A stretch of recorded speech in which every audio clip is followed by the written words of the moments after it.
আসসালামু আলাইকুম। আমি নীলু বলছি ফেনী থেকে। কাছে এবং দূরে যে যেখান থেকে আমার ভিডিওটি দেখছেন, আশা করছি আল্লাহর অশেষ রহমতে সবাই ভালো আছেন এবং সুস্থ আছেন। আমরা আলহামদুলিল্লাহ ভালো আছি।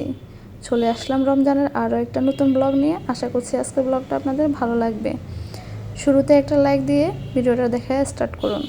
আজকে হচ্ছে আমি ইফতারি থেকে ব্লগটা স্টার্ট করলাম। তো দেখতেই পারতেছেন আমি এখানে কতগুলো প্যাকেট বের করে নিলাম। তো এখানে হচ্ছে আজকে মূলত আমার মুন্না ভাবি হচ্ছে এখানে ইফতার পাঠিয়েছিল। তো সেগুলো এখন বের করে নিচ্ছি। ভাবি বলে দিয়েছিল ইফতার যাতে না বানাই। এই যে আমি একটা প্যাকেট বের করলাম।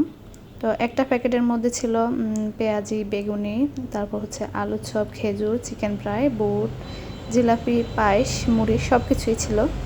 তো আমি এখানে প্যাকেটগুলো সবগুলো বের করে নিচ্ছি এখন। তো আজকে হচ্ছে ভাবিরা অনেকজনকে ইফতার করিয়েছে, তো সেই জন্য হচ্ছে বাইরে থেকে খাবার কিনে নিয়ে তারপর হচ্ছে প্যাকেট করা হয়েছে। যেহেতু বাসায় গ্যাস থাকে না আর অনেকজনের ইফতারি তো বাসায় তৈরি করা সম্ভব না, তো সেই জন্য হচ্ছে রেস্টুরেন্ট থেকে সব কিছু প্যাকেট করে নিয়ে আসছে আর কি। তো হেরিটেজ থেকে হচ্ছে খাবারগুলো আনা হয়েছে। তো এখন আমি সবগুলা বের করে নিলাম। এই যে টেবিলটা এখন সাজিয়ে নেব। আচ্ছা, অনেকে হচ্ছে একটা লাইক দিয়ে হচ্ছে ভিডিওটা দেখেন না, আর হচ্ছে ভিডিও হচ্ছে কাটশিট করে হচ্ছে ভিডিও দেখেন। প্লিজ দয়া করে ভিডিওটা একটু কেটে কুটে দেখবেন না। যেহেতু ছোট্ট একটা ভিডিও দিই, 3 থেকে 4 মিনিটের ভিডিও তৈরি করি।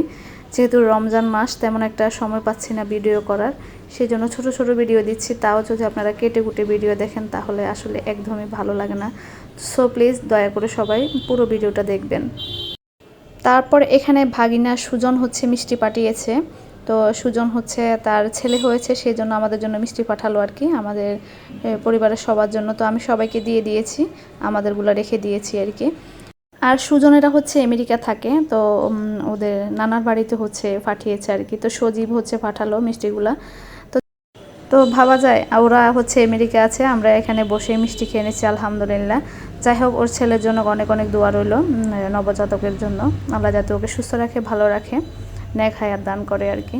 তো এদিকে হচ্ছে দইও নিয়ে আসছে, টক দই। এখানে আমার হাজব্যান্ড সোনাগাজী থেকে টক দই নিয়ে আসছে মোষের। তো এখানে আমি সব কিছু রেডি করে নিয়েছি। আর ইফতারের সময় এই যে টেবিল গুছানোটা খুব বেশি ভালো লাগে আর কি, সব কিছু সুন্দরভাবে গুছিয়ে নিলাম। তো একটু পর হচ্ছে আজান দিয়ে দিবে, সবাই একসাথে বসে ইফতারিটা খেয়ে নিলাম আলহামদুলিল্লাহ। যারা এখনও আমার চ্যানেলটা সাবস্ক্রাইব করেন নাই, প্লিজ সবাই চ্যানেলটা সাবস্ক্রাইব করে দেবেন। আর এখনও যারা লাইক দিতে ভুলে গেছেন, একটা লাইক দিয়ে দেবেন, সুন্দর একটা কমেন্ট করে আপনাদের মতামত জানাবেন। যারা ফেসবুক থেকে আমার ভিডিওটি দেখতেছেন তারা ফেসবুক পেজটা ফলো দিয়ে দেবেন। অবশ্যই লাইক, কমেন্ট, শেয়ার করতে একদমই ভুলবেন না।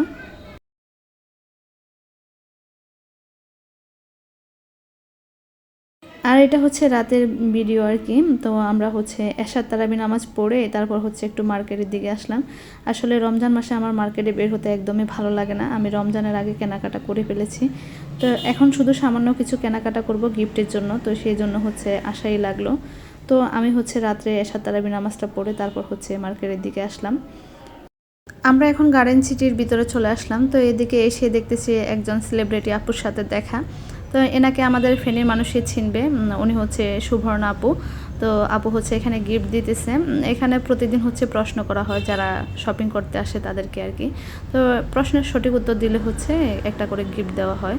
তো আপু হচ্ছে এখানে গিফটটা দিল, তো আমিও একটু ভিডিও করে নিলাম। তো আমরা হচ্ছে এই দোকান থেকে কেনাকাটা করে, আমরা একটা দোকানে হচ্ছে কেনাকাটা করে তারপর হচ্ছে চলে যাব, বেশি ঘোরাফেরা করব না, যেহেতু আসছিও একটু লেট করে, তারপর হচ্ছে আবার বাসায় চলে যাব। তো কেনাকাটা করে নিয়েছি আলহামদুলিল্লাহ, তারপর হচ্ছে বাসা ব্যাক করব। আসলে রোজা রেখে সারাদিন তারপর হচ্ছে এভাবে মার্কেটে ঘোরাফেরা করলে একদমই ভালো লাগবে না। তো সেই জন্য তো এই দোকানের কাপড়গুলো আমার খুবই ভালো লেগেছে, তো আমি এখান থেকে কিনে নিয়েছিলাম। তারপর হচ্ছে আমার হাজব্যান্ড বললো একটা চা খেতে, তো চাও খেয়ে নিলাম এখানে বসে, ভালোই লাগলো চাটা খেয়ে। আর এদিকে বাবা আর মেয়ে হচ্ছে একসাথে বসে চিপস খাচ্ছে, তো আমি একটু ভিডিও করে নিলাম। তো আজকে এ পর্যন্ত, সবাই ভালো থাকবেন, সুস্থ থাকবেন, আমাদের জন্য দোয়া করবেন। আল্লাহ হাফেজ, আসসালামু আলাইকুম।